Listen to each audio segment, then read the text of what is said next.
Pakistan super league PSL में Quetta Gladiators की नुमाइंदगी करने वाले ऑस्ट्रेलवी फास्ट बाउलर जेम्स फुलकिनर ने कबल अज वक्त लीग से अलहदगी का ऐलान करते हुए पाकिस्तान क्रिकेट बोर्ड पीसीबी पर मुआहदे के तहत अदायगियों में नाकामी का इल्जाम आयद कर दिया। समाजी राब्ते की वेबसाइट ट्विटर पर जारी बयान में जेम्स फुलकिनर ने कहा कि मैं पाकिस्तान के क्रिकेट शायकीन से माजरत चाहता हूं, लेकिन बदकिस्मती से मुझे आखिरी 2 मैच छोड़ने पड़ेंगे। उन्होंने कहा कि पीएसएल इसलिए छोड़ा क्योंकि पीसीबी मेरे साथ किए गए मुआहदे की अदायगियां नहीं कर रहा था। फुलकिनर ने बताया कि मैं पूरे दौरानिये में यहां रहा हूं और वो पीसीबी से मुसलसल मेरे साथ झूठ बोलता रहा। उन्होंने कहा कि मैं पाकिस्तान में बैन अल-अक़वामी क्रिकेट की वापसी के लिए मदद करना चाहता था और इस तरह छोड़ना दिलखराश है, जैसा कि बहुत ज्यादा नौजवान बासलाहियत खिलाड़ी और शानदार शायकीन मौजूद है।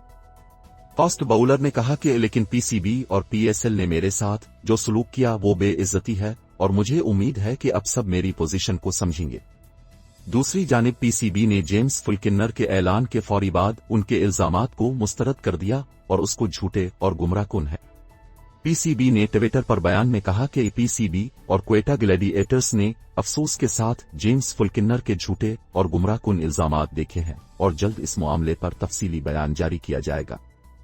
क्वेटा ग्लैडिएटर्स के तर्जुमान ने अपने बयान में कहा कि पीसीबी इस मामले को देख रहा है और इस हवाले से फ्रेंचाइज कोई रद्द अमल नहीं देगी।